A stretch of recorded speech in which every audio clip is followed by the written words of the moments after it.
Did he make a deal with the devil on releasing those 5 Taliban? I think this was a very hard choice, which is why I think my book is so aptly named. If you look at what the factors were going into the decision, of course there are competing interests and values. I mean, one of our values is we bring everybody home off the battlefield the best we can. It doesn't matter how they ended up in a prisoner of war situation. It doesn't matter? It does not matter. We bring our people home. Let's talk about all this now on the Roundtable. Bo Bergdahl and Hillary Clinton. We are joined by Republican Congressman Tom Cole, Alicia Menendez, the host of AM Tonight on our sister network Fusion. ABC's Matthew Dowd, Bill Richardson, former UN ambassador, and Martha Raddatz is back as well. And Ambassador Richardson, let me begin with you. You heard Mike Rogers there saying he's glad Bergdahl is home, but wouldn't support the deal. Well, I think the president did the right thing. I know it's controversial. It was a prisoner swap at a time that we're winding down a war. Leave no soldier behind. That's an American fundamental precept. I've been involved in these negotiations before. You negotiated with the Taliban back in 1998, Taliban. You know, they're very tough. They're very shifty. So the deal was made at a time when his safety and his health was being jeopardized. But at the same time, I think it might lead in the future to a lessening of tensions with the Taliban. I know that may be a tall order, but I think the president was totally justified in what he did. Congressman, can the critics have it both ways, be happy that Bergdahl is home, but not support how he got here? Well, look, I wouldn't have traded Audie Murphy for these 5 guys. I mean, let's talk about who they are. These are 5 terrorists at a very senior level that have blood of Americans on their hands. This was a bad policy. So obviously everybody's happy when somebody comes home, regardless. But yeah, you can say I wouldn't have done this deal. And frankly, lots of Democrats are saying that, not just Republicans. It's really not a partisan debate.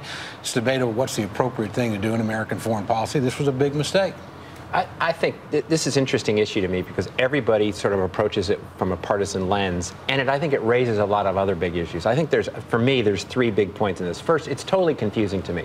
Here's a guy that we would have sent and risked his life in order to kill or capture these saved 5 men, but in order to get him back, we're willing to give him back to the enemy at a time when we're in the midst of a war, in the midst of a conflict with a very fragmented and diffuse enemy, and we're releasing 5 of them into combat.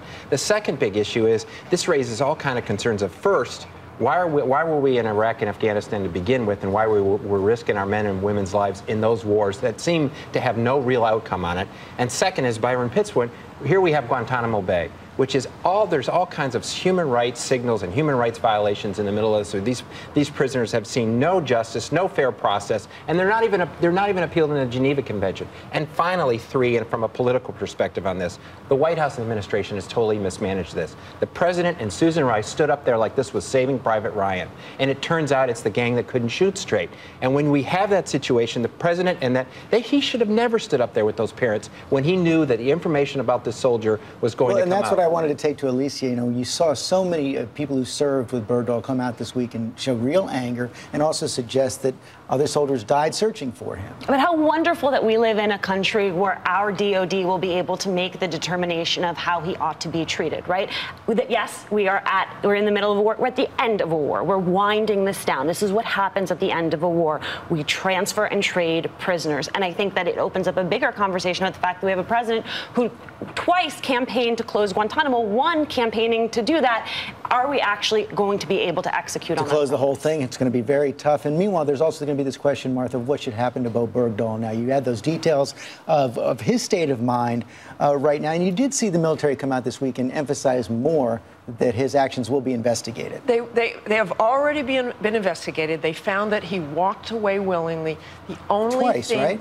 Yes, when he was captured, yeah. Even at that time, he walked away willingly. They said he'd wandered away one other time and was just gone for a short time. And one time in California, he seems to wander away quite a bit. They will look at it. They've already looked at it. The one missing element is his side of the story. Why did he do it? Did he intend to go talk to the Taliban? I mean, everyone believes he was held against his will, definitely. But I also, George, in talking to some soldiers and talking to military, I also think this shows sort of a fundamental misunderstanding on the part of the administration about the military and what the reaction would be after you had that celebration celebration in the Rose Garden. I think they would argue they saw it coming, which is why they tried to get out ahead of it, Bill Richardson. Yeah.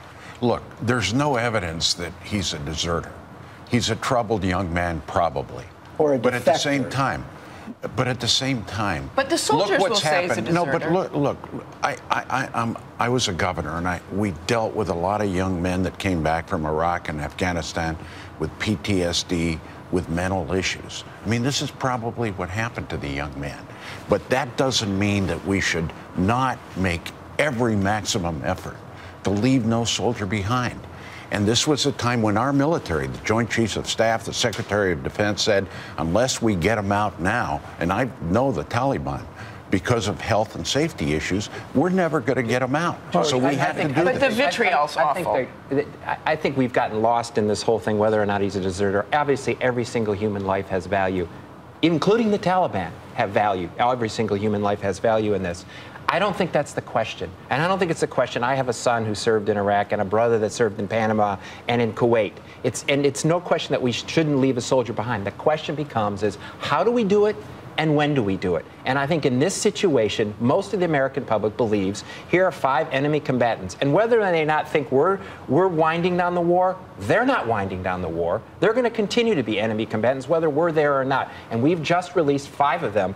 How well we're going to track them, who are again going to come, we're going to risk soldiers' lives to go try to capture them. I want to move on now to Hillary Clinton. Congressman Cole, you heard Hillary there. No daylight from the president on Bergdahl. From the reviews of the book so far and what we've seen of her interview with Diane Sawyer, it doesn't look like any daylight from the president on any big issue, with the exception perhaps of Syria, which we knew about before. Do you have any doubt? Do all you Republicans just assume she's going to be the Democratic nominee? Oh, I certainly do. I think you can look at the poll numbers, you can look at her position, you can look at the rollout of this book.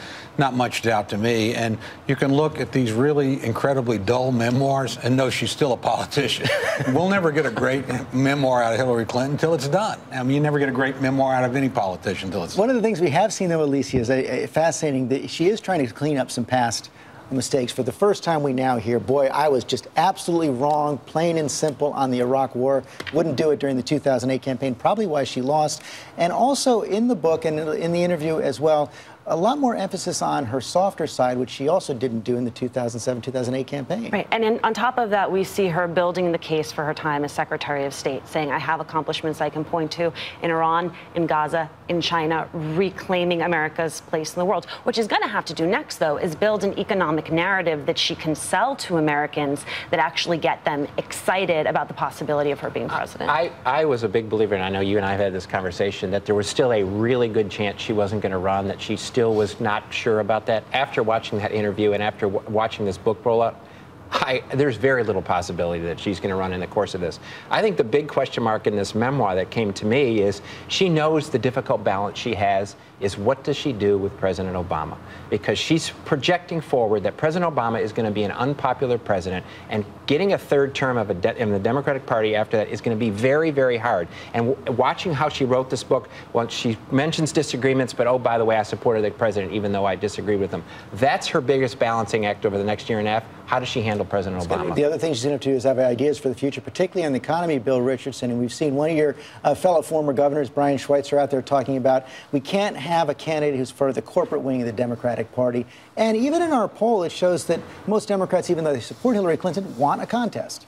Well, you know that the Clintons don't confide in me, but I will say. Because you endorsed Barack Obama earlier. Yeah. But I do think this poll shows tremendous support nationally, bipartisan for her. Number 2, she was a good Secretary of State. Now, if I'm a primary candidate like Governor Schweitzer, who, by the way, is a very good guy, you run on her left, that she's too close to Wall Street. But if this poll is measured, she has the support of every faction of the Democratic Party. The moderate faction, the business faction, the environmental faction, the progressive faction. And she's going to be very hard to beat.